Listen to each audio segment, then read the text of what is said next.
अगर मैं गलत नहीं हूँ कविता जी, आप शिवसागर में आपके जन्म हुआ था और आप भी डिब्रूगढ़ में काम करती है जी। तो शिवसागर और डिब्रूगढ़ दोनों ही जगह असमिया संस्कृति के एक केंद्र कह सकते हैं।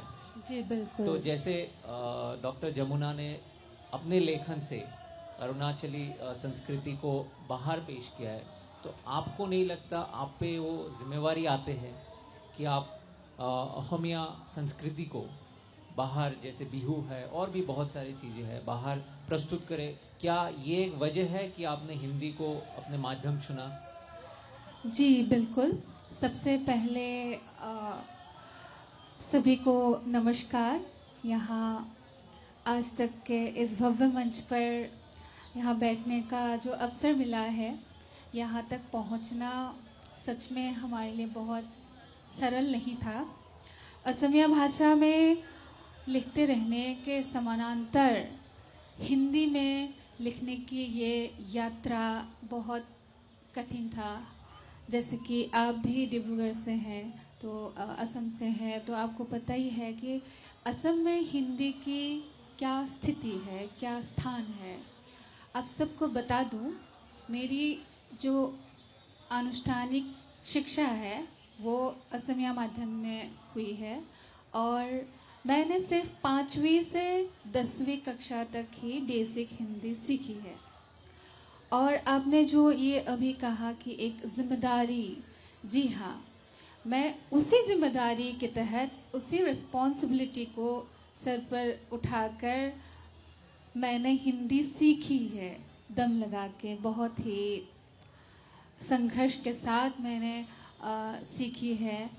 और इस यात्रा में सच कहें तो बहुत सारी चुनौतियाँ, बहुत सारे संघर्ष जुड़े हैं और हर उस संघर्ष ने हमें और ज़्यादा कुछ सीखने का अवसर दिया और ज़्यादा समृद्ध किया है।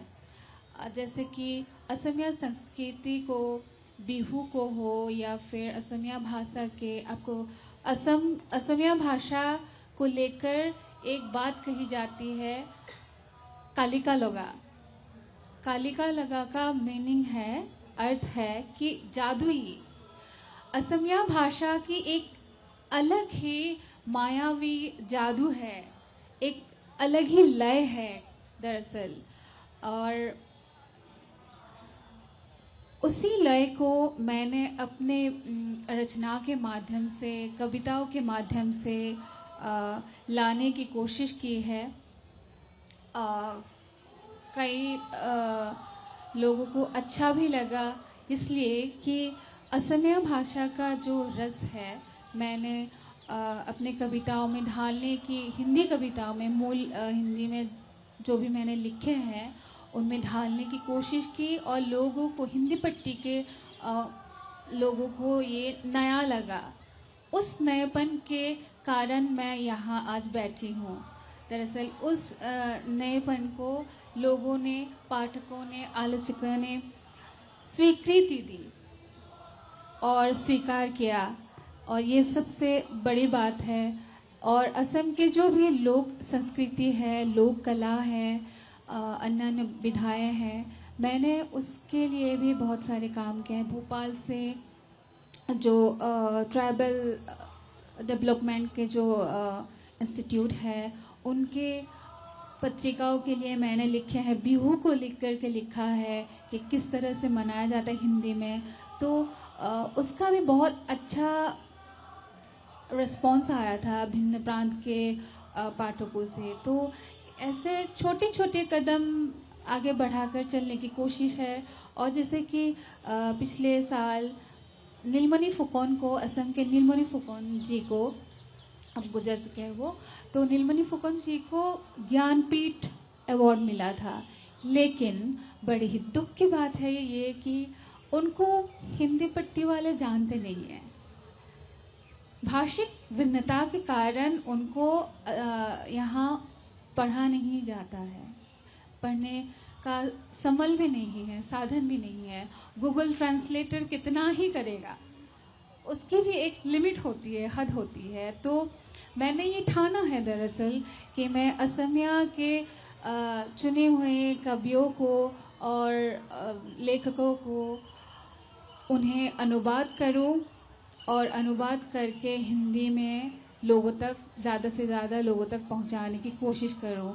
अभी कुछ ही दिन पहले, 1-2 महीने पहले, मैंने रौशराज लक्ष्मीनाथ बेजबरुआ की कहानी, एक कहानी का अनुवाद किया था, सिंगापुर के एक पत्रिका में छपी थी और उसका भी एक बहुत ही अच्छा रिस्पॉन्स आया था। तो मुझे बहुत ही खुशी मिली, इसलिए नहीं कि मैंने लिखा है और मेरा नाम हो रहा है, मुझे खुशी मिली इसलिए कि मैंने एक असमिया भाषा की एक पंडित जो थे, गुरु थे, असमिया साहित्य के कंडारी थे, उनके लेखन को मैंने असम से बाहर ले जाकर लोगों तक पहुंचाने की कोशिश की।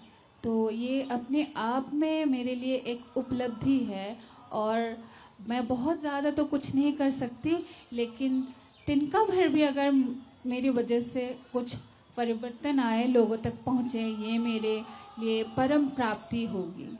धन्यवाद। अमिताभ जी, जैसे मैंने पहले ही कहा था कि असम में हिंदी लिखना बहुत आम बात नहीं है। जो जिनके भाषा अहोमिया हो या बांग्ला हो, उनके लिए ये आम बात नहीं है। तो ऐसे में आपने हिंदी को चुना, और क्योंकि आप गौरीपुर से आते हैं, मैंने ये इसलिए उल्लेख किया क्योंकि गौरीपुर और जो मुख्य धारा असम है, उनमें भी एक अंतर है। तो आप क्या 2 जगह से ये चैलेंज फेस करते हैं और इनको कैसे आप इनके साथ लड़ रहे हैं कि एक तो मुख्य धारा जो भारतीय मुख्य धारा है और एक अहोमिया मुख्य धारा है, इन दोनों पे आप अपने आप को प्रतिष्ठित करने की कोशिश करें, सिर्फ अपने आप को ही नहीं, अपने आसपास के गौरीपुर के जो संस्कृति है उनको भी आप प्रस्तुत करने की कोशिश करें। तो इसमें आपके चैलेंजेस कैसा है? Thank you. सबसे पहले दिल्लीवासी को मेरा प्रणाम। मैं गौरीपुर से आता हूँ, तो गौरीपुर वासी, असम वासी को मेरा नमन और आप सबको शुभकामनाएं। और मैं आभार हूँ आज तक का गीताश्री मैम का, पास में बैठी हुई हैं, वो बुलाई, हम लोग आए। Thank you ma'am.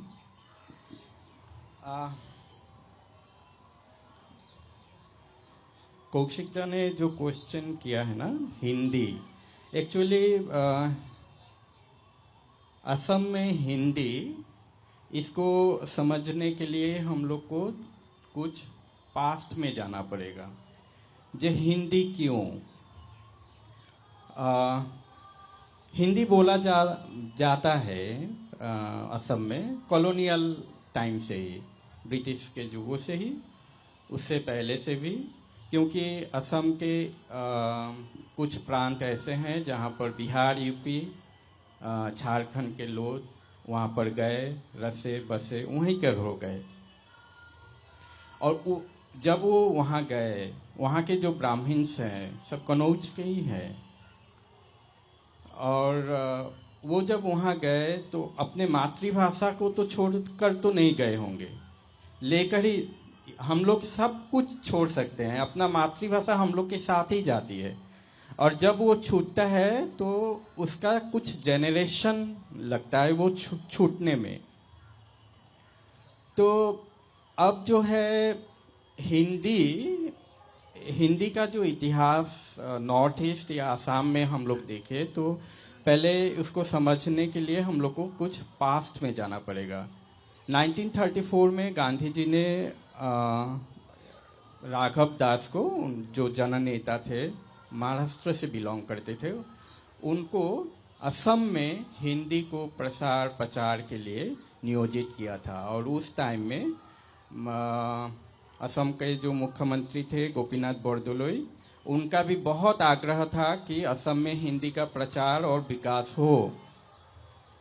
और उसके बाद में असम में क्या हुआ कि असम राष्ट्रीय भाषा परिषद गठन हुआ, और फिर उसी के अंडर में गवर्नमेंट ने कुछ कोर्सेज चलाई ताकि वहाँ के लोग, वहाँ के नेटिव लोग हिंदी पढ़ सके, हिंदी जान सके, हिंदी बोल सके। हालांकि हम लोग बोल पाते हैं, आप मेरे हिंदी को समझ ही रहे होंगे कि मैं कितना टूटी फूटी हिंदी बोल रहा हूँ, लेकिन हम लोग समझ सकते हैं, पढ़ सकते हैं, लिख नहीं सकते। क्यों नहीं लिख सकते? क्योंकि वो हम लोग का मातृभाषा है ही नहीं। अब यहाँ के लोग जैसे हिंदी बोलते हैं, जैसे वो लोग लिखते हैं, उनका जो नुआंसेस है, वो नुआंस हम लोग अपने लेखन में नहीं ला सकेंगे। आप मुझे बोलिए कि असामीस में बात रखने के लिए मैं बहुत फ्लुएंटली बात को रख सकूंगा, लेकिन हिंदी में नहीं रख सकूंगा, क्योंकि वो वहाँ पर उतना प्रचलन, हम लोग सुबह उठते हैं असामीस बोलते हैं या फिर वहाँ के डायलॉग बोलते हैं, वहाँ के जो डायलेक्ट है वो बोलते हैं, लेकिन हम उसके बावजूद हम लोग हिंदी समझते हैं। हिंदी बहुत पॉपुलर है और इसका बहुत सारे कारण हैं। वो न्यूज़ चैनल हो गया, सिनेमा हो गया, हिंदी गीत हो गया। हम हिंदी नहीं समझते हैं, लेकिन यदि कोई शेर कोट करना है तो गालिब को ही कोट करते हैं। यह इंटरेस्टिंग है। तो क्या हुआ कि अब हिंदी का उधर ही से वैसे ही स्टार्ट हुआ, जो कि 1934 देन 1938 में असम राष्ट्रभाषा समिति बना। उसके बाद असम में एक वो लोग एक कोर्स भी चलाए, लोग एक एकेडमिक कोर्स जो प्रबुद्ध, विशारद और प्रवीण भारत सरकार द्वारा ही अनुमोदित था। वो है HS मतलब 11, 12 and degree level and masters, जो हिंदी वो सब कोर्स कर टीचर्स वगैरह भी होते थे लोग। तो उसी से हिंदी का आहिस्ता आहिस्ता नॉर्थ ईस्ट में विकास हम लोग देख सकते हैं। अब जो है कि असम जो है ना, वो बहुत ट्रांजिशन पीरियड से गुजरा हुआ है। जब हम जब हिंदी के बारे में बोलते हैं तो हमें ये नहीं भूलना चाहिए कि हम लोग असम आंदोलन भी देखे हैं, जो कि 5 साल चला है, 79 से 85 तक। उसका मूलभूत सिद्धांत क्या था वो आंदोलन का? वो आंदोलन का यही सिद्धांत था कि हम लोग का जो जाति सत्ता है, हम लोग का जो अपना संस्कृति है, अपना भाषा है, वो खत्म ना हो, उसको प्रोटेक्शन देना है। अच्छा, जब ये बात जब होगा तो हिंदी ऑटोमेटिकली वो साइडलाइन हो जाएगी, है ना? तो और एक चीज है कि हम हिंदी क्यों बोले? एक लैंग्वेज जो है वो लैंग्वेज वो पावर है। मिशेल फुको का जो आर्कियोलॉजी ऑफ नॉलेज जो किताब है, वो वहाँ पर वो स्पष्ट बोलते हैं कि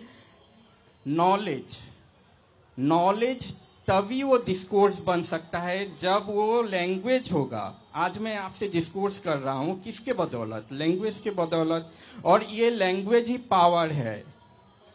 मैं एक आदमी के पास बहुत नॉलेज है, लेकिन उसको डिस्कोर्स को मौका नहीं मिल रहा है, इसका मतलब वो पावर नहीं क्रिएट कर रहा है। तो यदि हम लोग इस तरह से सोचे कि हिंदी का विकास चाहिए नॉर्थ ईस्ट में, असम में, तो हम लोग को हिंदी को एक पावरफुल डिस्कोर्स की तरह देखना पड़ेगा। हम लोग के लिए प्रिविलेज देना पड़ेगा। अब सोच लीजिए कि मैं यदि हिंदी में लिखूं कुछ कहानियाँ, उसका क्या हो सकता है? लैंग्वेज यदि आप देखें तो ऑब्वियसली वो आज के जो लेखक हैं उन सब के तरह तो होगा नहीं, वो नुआंसेस तो होगा नहीं, लेकिन यदि उसको इस तरह से देखा जाए, मैं ऐसे सोचता हूँ कि सोच लीजिए कि आप लोग हिंदी को एनकरेज करना चाहते हैं, तो आपको क्या करना पड़ेगा कि असम का जो हिंदी पोएट है, जो राइटर है, उसको असम के दृष्टिकोण में और उन्हीं को लेखक के कंपटीशन में लाकर देखना पड़ेगा। आप यदि उनका कोई नॉवेल गीताश्री मैम के साथ उसको कंपेयर करेंगे तो वो नुआंस होगा ही नहीं, वो साइडलाइन हो जाएगा, क्योंकि वो हिंदी उतना अच्छा है ही नहीं। यदि आपको हम लोग को मतलब वो स्पेस देना है तो अलग से एक कैटेगरी बनाकर हम लोग को देखिए, जानिए, तो क्या होगा कि हम लोग अपना बात कह सकेंगे, टूटी फूटी ही सही, लेकिन बात को कहना बहुत ज़रूरी है। और वो बात, वो हम लोग के पास नॉलेज है, लेकिन वो नॉलेज को डिस्कोर्स में लाना, और वो डिस्कोर्स जब पावर क्रिएट करेगा, वही जो है ये हम नहीं कर पा रहे हैं। तो ये बहुत ज़रूरी है, मैं समझता हूँ। Thank you.